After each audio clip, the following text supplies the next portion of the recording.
Supreme court ने संजय सिंह को झटका देते हुए उनके खिलाफ चल रहे मामले को किसी दूसरे राज्य में ट्रांसफर करने से इनकार कर दिया है। असल में संजय सिंह के वकील अभिषेक मनु सिंघवी ये चाह रहे थे कि संजय सिंह के खिलाफ गुजरात की अदालत में चल रहे ट्रायल को कोलकाता ट्रांसफर कर दिया जाए, जहां से खुद सिंघवी ममता बनर्जी की मदद से राज्यसभा के सांसद चुने गए हैं और ममता बनर्जी के संबंध अरविंद केजरीवाल के साथ काफी मधुर हैं। लेकिन सुप्रीम कोर्ट ने यह कहते हुए मामले को सुनने से इनकार कर दिया कि हम ट्रांसफर पर सुनवाई करने के इच्छुक नहीं हैं।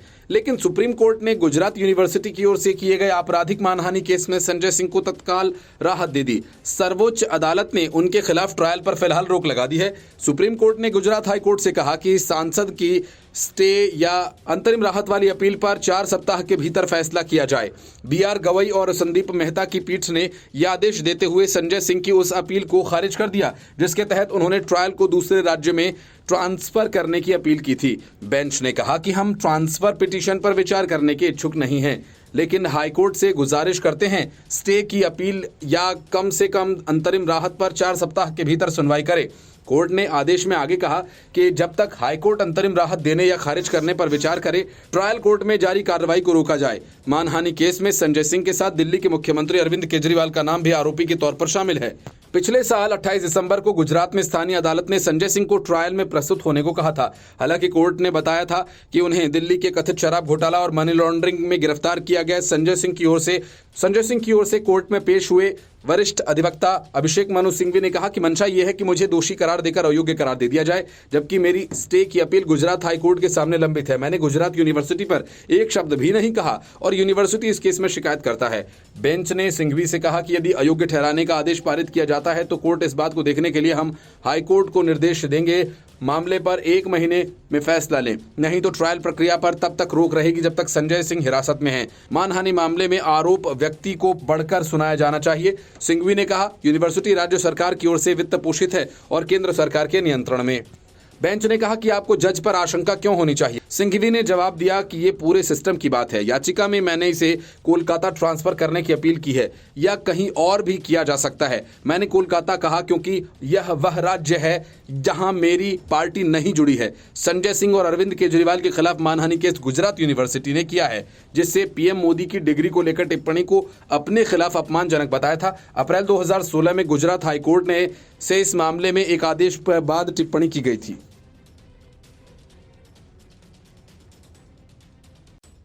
अरविंद केजरीवाल ने आखिरकार कांग्रेस से दोस्ती पक्की कर ली और कांग्रेस से बतौर गिफ्ट चंडीगढ़ नगर निगम के मेयर का पद मांग लिया।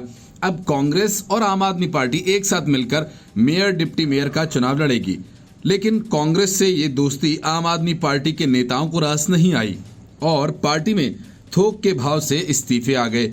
इस्तीफा देने वालों में छत्तीसगढ़ आम आदमी पार्टी के प्रदेश अध्यक्ष सहित कई और भी नेता शामिल हैं। माना जा रहा है कि ये सभी बीजेपी में शामिल होंगे। लोकसभा चुनाव के ठीक पहले प्रदेश अध्यक्ष सहित कई टॉप लीडर्स के इस्तीफे से आम आदमी पार्टी का राज्य में एक तरह से सफाया ही हो गया है। पार्टी के प्रदेश अध्यक्ष कोमल हुपेंडी ने कहा कि आम आदमी पार्टी से इस्तीफा दे रहा हूं। हुपेंडी ने कहा कि उन्होंने 2016 में शासकीय नौकरी छोड़ आप पार्टी की सदस्यता ली थी। पार्टी की सदस्यता से इस्तीफा दे रहा हूं। विधानसभा में सही परिणाम नहीं रहा और वोट परसेंटेज भी गिरा। लोकसभा चुनावों के लिए भाजपा, कांग्रेस समेत अन्य राजनीतिक दलों ने तैयारियां शुरू कर दी हैं। प्रदेश अध्यक्ष कोमल हुपेंडी के साथ इस्तीफा देने वालों में पार्टी के वरिष्ठ प्रदेश उपाध्यक्ष रहे आनंद प्रकाश मेरी, रविंद्र सिंह भी शामिल हैं। कयास लगाए जा रहे हैं कि आप से इस्तीफा देने के बाद कोमल हुपेंडी भारतीय जनता पार्टी में शामिल हो सकते हैं। हालांकि इसे लेकर कोमल हुपेंडी ने चुप्पी साध रखी है। वहीं कोमल ने इस्तीफा देने के बाद पार्टी के शीर्ष नेताओं पर जनता और कार्यकर्ताओं के साथ धोखा करने का आरोप लगाया है। छत्तीसगढ़ के विधानसभा चुनाव में पार्टी को करारी हार का सामना करना पड़ा। इस विधानसभा चुनाव में पार्टी ने 53 उम्मीदवारों को चुनावी मैदान में उतारा था। विधानसभा चुनाव में सभी 53 उम्मीदवार भारी अंतर से हार गए। आम आदमी पार्टी ने छत्तीसगढ़ में विधानसभा चुनाव में दूसरी बार चुनाव लड़ा था और इस विधानसभा चुनाव में उसे 0.93% वोट हासिल हुए। वहीं 2018 के चुनाव में आप ने 85 सीटों पर चुनाव लड़ा था और 0.87% मत प्राप्त हुए। 2023 में हुए विधानसभा चुनाव में पार्टी के कई उम्मीदवारों की जमानत जब्त हो गई।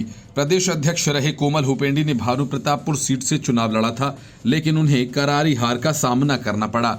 कोमल हुपेंडी 15,255 वोट हासिल कर तीसरे स्थान पर रहे। Bureau report, news of India. INDI गठबंधन के संयोजक का पद ठुकराने के बाद से नीतीश कुमार इंडी गठबंधन के लिए सबसे बड़ा सवाल बन गए हैं। नीतीश कुमार तो चुपचाप बैठे हैं, लेकिन उनके आसपास इतने सवाल तैर रहे हैं कि जिनका जवाब देते पटना में बैठे तेजस्वी यादव और मणिपुर में यात्रा निकाल रहे राहुल गांधी का गला सूखा जा रहा है। इधर नीतीश कभी शिक्षक नियुक्ति पत्र वितरण समारोह के पोस्टर से कभी तेजस्वी यादव की तस्वीर गायब करवा देते हैं, तो कभी लालू राबड़ी राज की बदइंतजामी का किस्सा सुना देते हैं।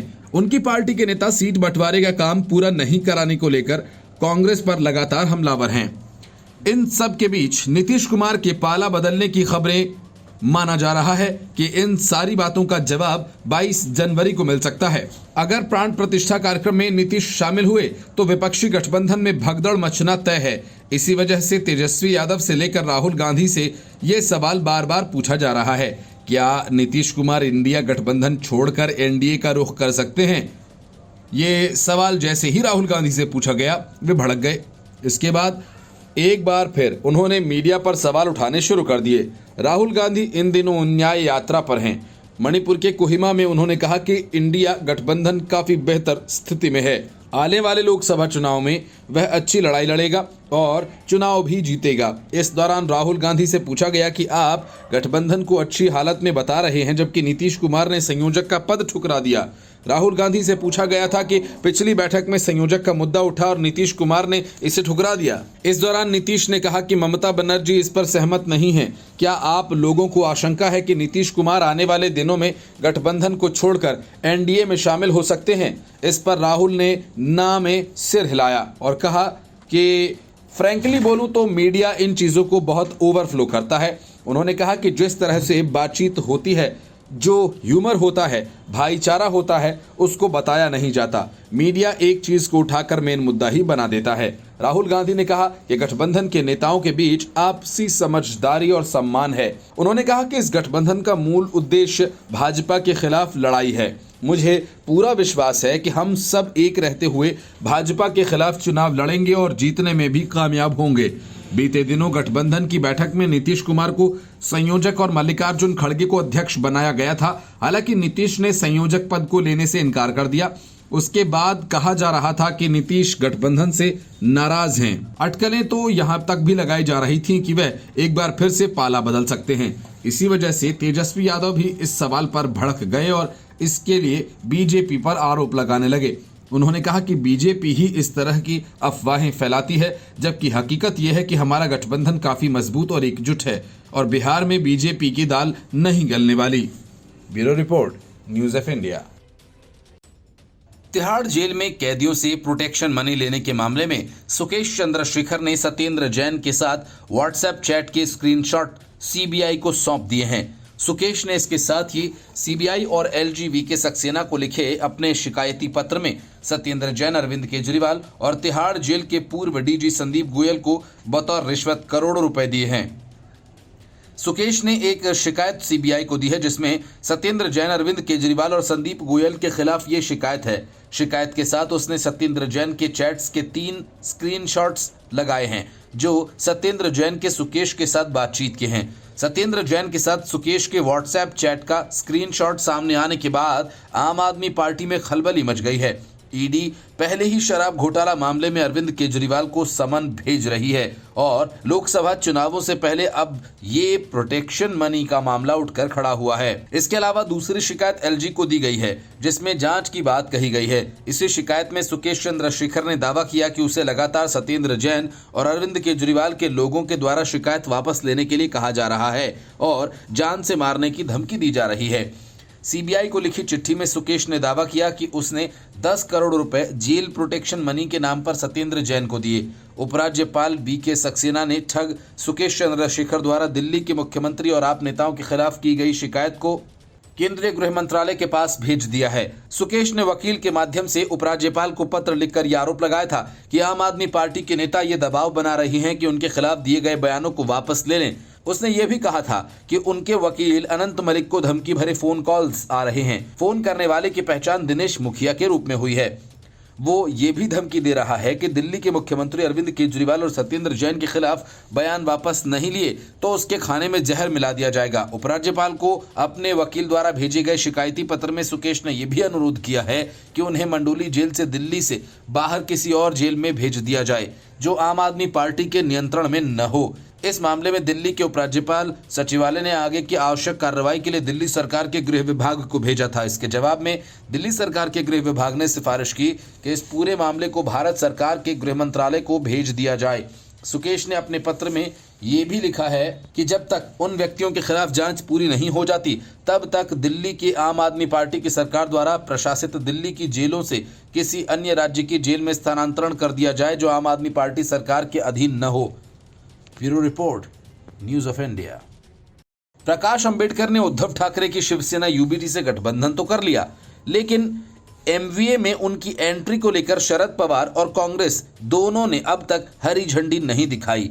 इतना ही नहीं, प्रकाश अंबेडकर को इंडी गठबंधन में शामिल भी नहीं किया गया। ऐसे में प्रकाश अंबेडकर की पार्टी में खलबली मच गई है क्योंकि उद्धव ठाकरे खुद ही अपनी पार्टी के लिए सीटों का जुगाड़ नहीं कर पा रहे हैं। तो वे उन्हें कितने टिकट दिलवा पाएंगे या फिर उनके हितों की कितनी रक्षा कर पाएंगे। प्रकाश अंबेडकर के अंदर चल रही इसी उधेड़-बुन के बीच केंद्रीय मंत्री रामदास अठावले ने ऐसा दांव चल दिया है जिससे उद्धव ठाकरे गुट में खलबली मच गई है। असल में रामदास अठावले ने बहुजन वंचित अघाड़ी के नेता प्रकाश अंबेडकर को लेकर बड़ा दांव चल दिया है। उन्होंने कहा कि यदि प्रकाश अंबेडकर एनडीए में आना चाहें तो मैं अपना मंत्री पद छोड़ दूंगा और उन्हें मौका दिलाऊंगा।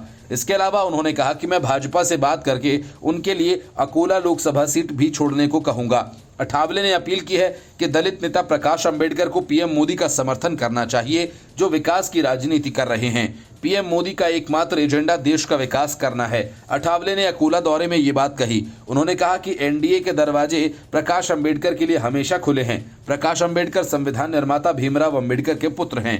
उन्होंने कहा कि मैं तो अपना मंत्री पद भी उनके लिए त्यागने को तैयार हूं यदि वे एनडीए का हिस्सा बनने को राजी होते हैं। प्रकाश अंबेडकर के वंचित बहुजन अघाड़ी का अकोला जिले में अच्छा जनाधार है। यहां से वे 2 बार 1998 और 99 लोकसभा का चुनाव जीत चुके हैं। इसके अलावा पूर्व पीएम वीपी सिंह के कार्यकाल में वे राज्यसभा के सदस्य भी रहे। पिछले सप्ताह की उद्धव गुट वाली शिवसेना के नेता संजय राउत ने कहा था कि प्रकाश अंबेडकर अकोला सीट से लड़ सकते हैं। वो इंडिया अलायंस के उम्मीदवार के तौर पर मैदान में उतरेंगे। उनका कहना था कि हमने वंचित बहुजन अघाड़ी के साथ गठजोड़ कर लिया है। निकट भविष्य में अंबेडकर की पार्टी हमारी महाविकास अघाड़ी का हिस्सा भी बनेगी।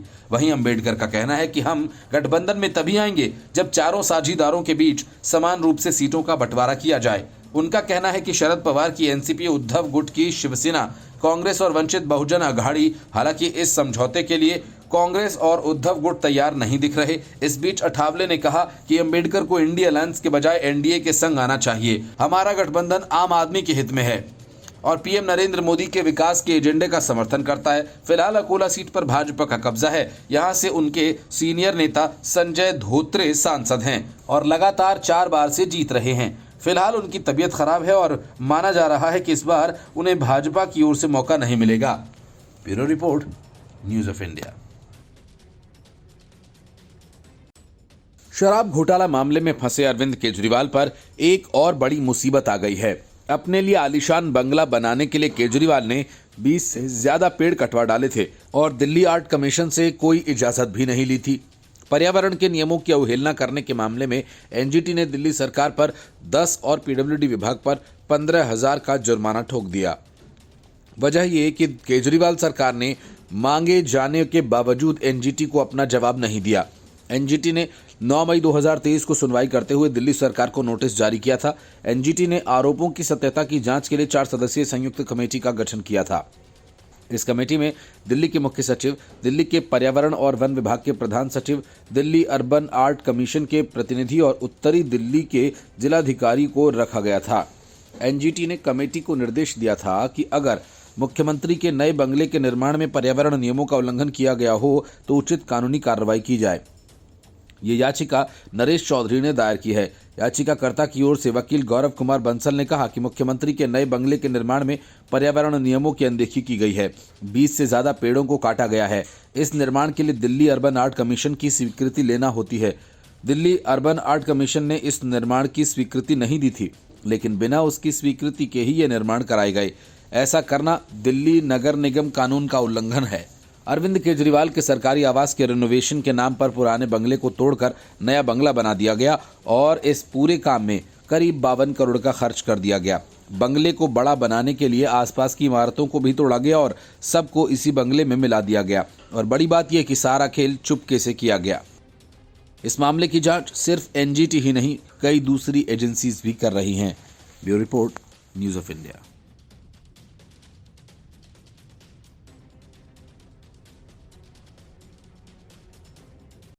दिल्ली शराब घोटाला मामले में अरविंद केजरीवाल को चौथा समन भेजने के बाद ईडी ने के चंद्रशेखर राव की बेटी के कविता को भी समन भेज दिया है। ईडी ने बीआरएस के विधान पार्षद के कविता को दिल्ली ऑफिस में हाजिर होने को कहा है। के कविता को शराब घोटाला मामले में हुए मनी लॉन्ड्रिंग के लिए तलब किया गया है। सूत्रों का कहना है कि तेलंगाना के पूर्व सीएम के चंद्रशेखर राव की 45 वर्षीय बेटी को दिल्ली में एजेंसी के सामने पेश होने के लिए कहा गया है।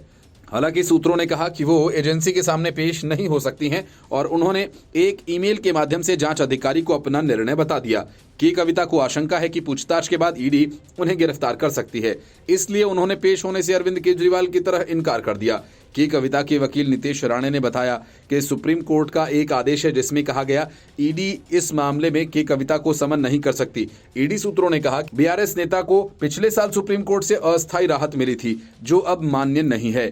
पिछले साल इस मामले में उनसे 3 बार पूछताछ की गई थी और केंद्रीय एजेंसी ने धन शोधन निवारण अधिनियम यानी पीएमएलए के तहत उनका बयान दर्ज किया। बीआरएस एमएलसी के कविता ने तब कहा था कि उन्होंने कुछ भी गलत नहीं किया और आरोप लगाया गया कि भाजपा के नेतृत्व वाला केंद्र ईडी का उपयोग कर रहा है क्योंकि बीजेपी तेलंगाना में पिछले दरवाजे से प्रवेश का फायदा नहीं उठा पा रही। लेकिन अब तेलंगाना में बीआरएस की सरकार नहीं है। ईडी ने मामले के सिलसिले में दिल्ली के मुख्यमंत्री अरविंद केजरीवाल को चौथा समन जारी कर दिया और 18 जनवरी को उसके सामने पेश होने को कहा है। पिछली बार जब के कविता ईडी के सामने पेश हुई थी तो समझा जाता है कि उसका सामना हैदराबाद स्थित व्यवसायी और मामले के आरोपी अरुण रामचंद्रन पिल्लई के बयानों से हुआ था, जिनके कथित तौर पर उनके साथ करीबी संबंध हैं। इसके अलावा मामले में शामिल कुछ अन्य लोगों के साथ भी उनके संबंध हैं। ईडी ने कहा था कि पिल्लई ने कविता और अन्य से जुड़े एक कथित शराब कार्टेल साउथ ग्रुप का प्रतिनिधित्व किया था, जिसने अब समाप्त हो चुकी दिल्ली उत्पाद शुल्क नीति 2020-21 के तहत दिल्ली के बाजार में बड़ी हिस्सेदारी हासिल करने के लिए आम आदमी पार्टी को लगभग 100 करोड़ रुपए की रिश्वत दी थी। ईडी के अनुसार साउथ ग्रुप में सरत रेड्डी और बिंदु फार्म के पूर्व प्रमोटर मंगुटा श्रीनिवासुलु रेड्डी, उनके बेटे राघव मगुंटा, कविता और अन्य शामिल हैं। ईडी ने पिल्लई की रिमांड कागजात में ये भी आरोप लगाया कि उन्होंने मामले में कविता के बेनामी निवेश का प्रतिनिधित्व किया और इस मामले में कविता से सीबीआई ने पूछताछ की थी। मनी लॉन्ड्रिंग का ईडी मामला सीबीआई की एफआईआर का संज्ञान लेते हुए दर्ज किया गया था।